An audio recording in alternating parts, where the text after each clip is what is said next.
September 19వ తారీఖున private medical కాలేజీలకి ఏదైతే ఆంధ్రప్రదేశ్ రాష్ట్రంలో ప్రభుత్వ మెడికల్ కాలేజీలు నిర్మాణంలో ఉన్నటువంటి లేదా పూర్తయినటువంటి మెడికల్ కాలేజీలని విడతల వారీగా ప్రైవేటీకరణ చేయాలి. 66 ఏళ్ల పాటు ప్రభుత్వ హాస్పిటల్తో కూడినటువంటి మెడికల్ కాలేజీ అంటే మెడికల్ కాలేజీలో సీట్లు డొనేషన్లకి ఎంతకు అమ్ముకుంటున్నారో సమాజానికి తెలుసు.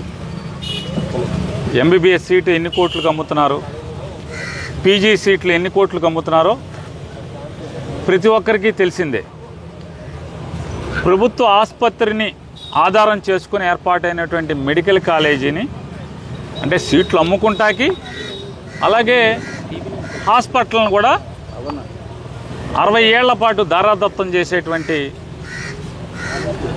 ఒక కార్యక్రమాన్ని తెలుగుదేశం ప్రభుత్వం మొదలుపెట్టంగానే దానిలో భాగంగా ఒక రాజకీయ పార్టీగా ఒక ప్రజా సంఘంగా ప్రజల ఆస్తుల్ని ప్రైవేటుకు దారాదత్తం చేస్తున్నటువంటి తప్పుడు ఆలోచనల్ని నిరసిస్తూ మెడికల్ కాలేజీ వరకు శాంతియుతంగా వెళ్ళి అక్కడ మా నిరసన తెలియజేయాలి. కాలేజీలోకి వెళ్లకుండా కాలేజీ బయటే చెయ్యాలి. తద్వారా ప్రభుత్వానికి మా నిరసన తెలియజేయాలని చెప్పని ఒక రాజకీయ పార్టీగా ప్రజా సంఘంగా కార్యక్రమాన్ని ఏర్పాటు చేస్తే అది విచిత్రమనాలా, దురదృష్టమనాలా, హాస్యాస్పదం అనాలా? తెలుగుదేశం పార్టీ ప్రభుత్వంలోకి ఎక్కిన దగ్గర నుంచి 365 రోజులు సెక్షన్ 30 పోలీసు చట్టం అమల్లో ఉంటాం. రోజు 144 సెక్షన్, రాష్ట్రం అంతా కూడా 144 సెక్షన్, రోజు సెక్షన్ 30 పోలీస్ యాక్ట్ అమల్లో ఉంటాం. ఇది విచిత్రమా? లేదే ప్రజాస్వామ్యాన్ని అంటే ఇనుపు సంఖ్యలతో లేకపోతే ఈ చట్టాలతో అణిచివేద్దామనే, తద్వారా రాజ్యాధికారాన్ని సుస్థిరం చేసుకోవచ్చు అనేటువంటి తప్పుడు ఆలోచన మరి పాలకులకే తీయాలి, ప్రజల ఆలోచనకే వదిలేస్తున్నాం. ఇలా ఉంటే మేము సెక్షన్ 30 అమల్లో ఉంది, మీకు పర్మిషన్ ఇవ్వలేదు, మీరు వెళ్ళబాకండి అంటే 365 రోజులు సెక్షన్ 30 అమల్లో ఉంటే ఎలా? అంటే ప్రజలెవరు గొంతెత్తకూడదా? నిరసన తెలియకూడదా? తప్పుని తప్పు ఈ ప్రజాస్వామ్య దేశంలో ఒక ప్రభుత్వం ఒక రాజ్యం తప్పు చేస్తుంటే తప్పు అని కూడా గొంతెత్తే అధికారం లేదు. పోలీసు పర్మిషన్ ఇస్తేనే, ప్రభుత్వం పర్మిషన్ ఇస్తేనే వాళ్ళు చెప్పినట్టుగానే ధర్నా చేయాలి అంటే ఇది జరుగుద్దా? ఈ ప్రజాస్వామ్య దేశంలో అవుతుందా? నిరసన తెలియజేశాం, ఇంకా 100 మీటర్ల యువతలే పోలీసులు ఆపారు, ఆగిపోయాం. మా ఓపుకున్నంత మేర మా నిరసన తెలియజేశాం, అక్కడి నుంచి వచ్చాం. వచ్చిన రోజు రాత్రి ఎఫ్ఐఆర్ 42 మందికి అని కట్టారు. రాత్రి 12:30కి 400 మంది అని ప్రెస్ నోట్ పంపించారు పోలీసు వారు. దాంట్లో అక్కడి నుంచి నోటీసులు ఇవ్వడం స్టార్ట్ చేశారు.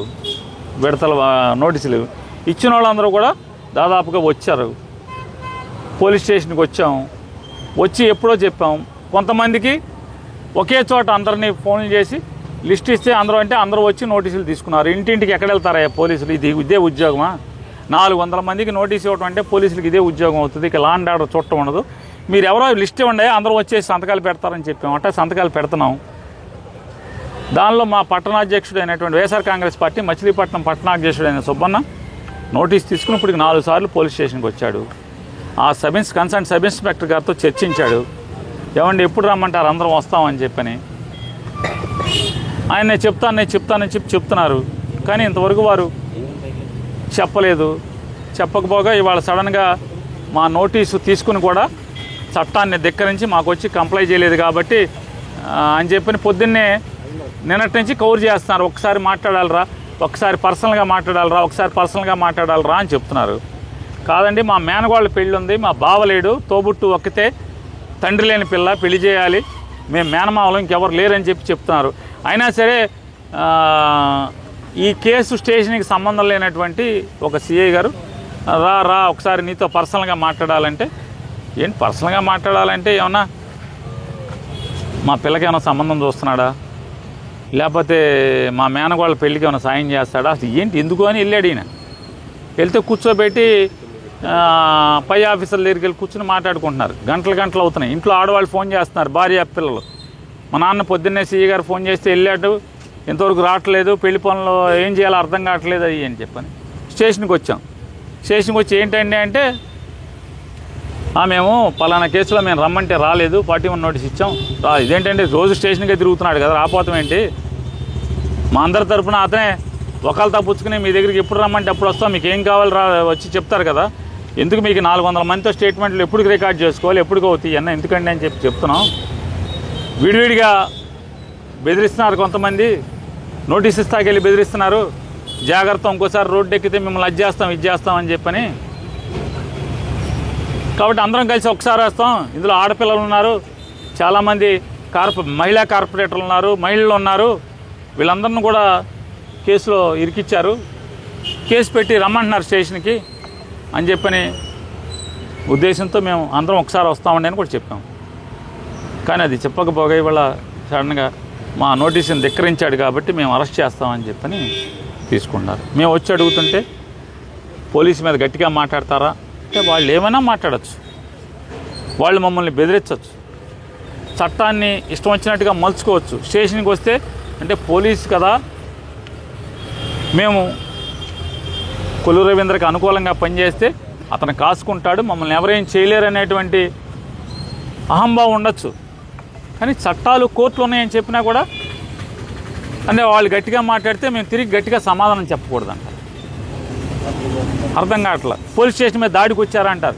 మీరు పొద్దున్నే మాట్లాడుకుందాం రా, నీ వ్యక్తిగతంగా నీతో చాలా విషయాలు మాట్లాడుకోవాలి, నీకేదో అది చేయాలి ఇది చేయాలని చెప్పి సాయం చేయాలని పిలిచి, సాయం చేయాలంటే ఏమనుకుంటారు, ఫ్రెండ్షిప్ మీద రమ్మంటే వచ్చాడు, మీరు అరెస్ట్ చేసి తెచ్చి వచ్చారనుకోండి వేరుగా ఉంటుంది, లీడర్లు వస్తారు.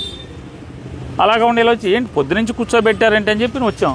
ఏదైనా పట్టణాధ్యక్షుడు కూర్చోబెడితే ఆందోళన మాకు రాదా, నిర్బంధిస్తే మీరు వచ్చాక ఏం చెప్తున్నారు, అయితే అరెస్ట్ చేయండి, మాకు అరెస్ట్ చేసినట్టు నోటీస్ ఇవ్వండి అంటే మేము ఇవ్వం, వాళ్ళ భార్యకి ఇస్తాం. నేను బాబాయినండి అంటే నువ్వు బాబాయ్ అని మాకు రుజువు ఏంటి, బాబాయిని కాదని మీ దగ్గర ఏం రుజువు ఉంది అంటే అతను చెప్పాడు మా బాబాయ్ అండి, మా రక్త సంబంధం మా బాబాయ్ అని చెప్పి అతను చెప్తున్నాడు.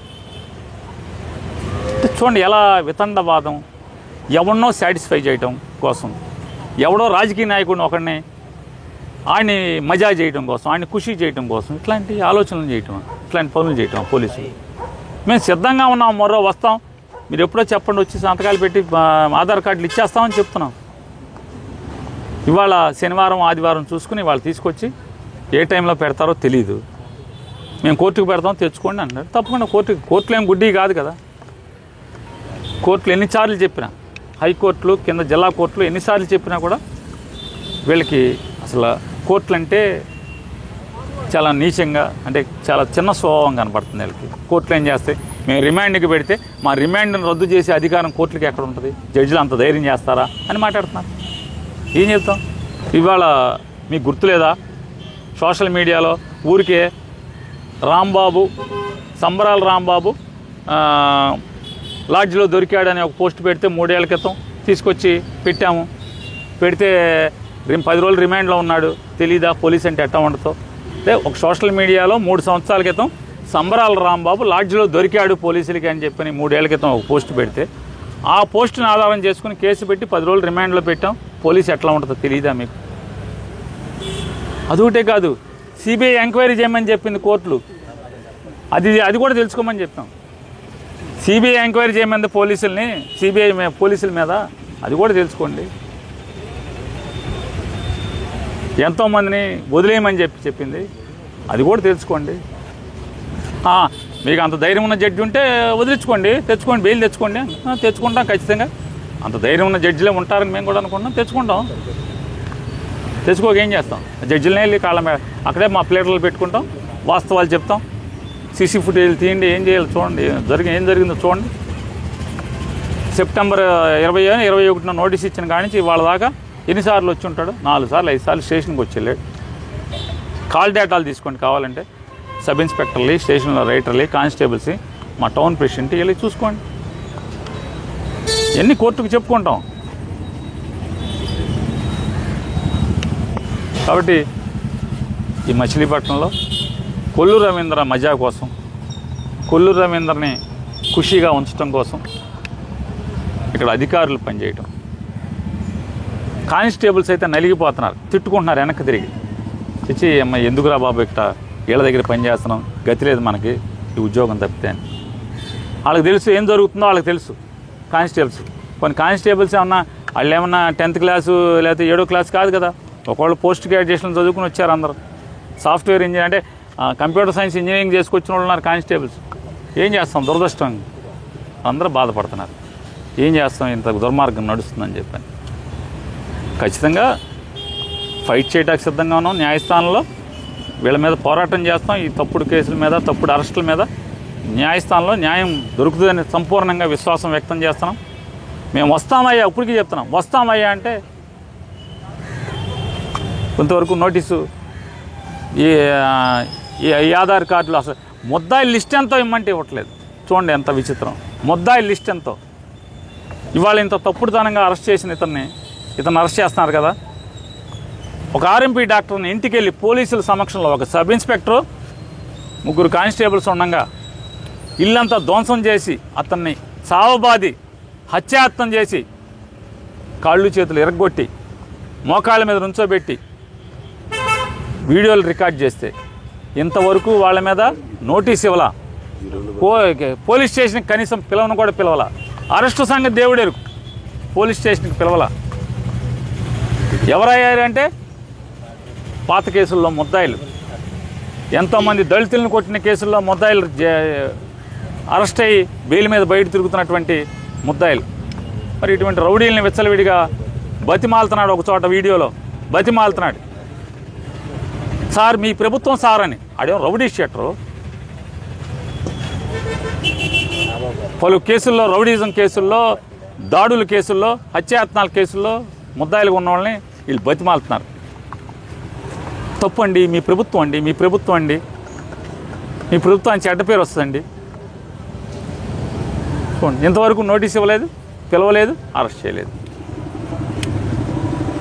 ఇది పోలీసు వ్యవస్థ బందర్లో ఎన్ని కాళ్ళ మీద నడుస్తుందో ప్రజల్ని నిర్ణయించమని ఆలోచించుకోమని విజ్ఞప్తి చేస్తాం. అందరూ నోటీస్ తీసుకున్నారు, అందరూ స్టేషన్కి వచ్చి ఆధారాలు ఎప్పుడు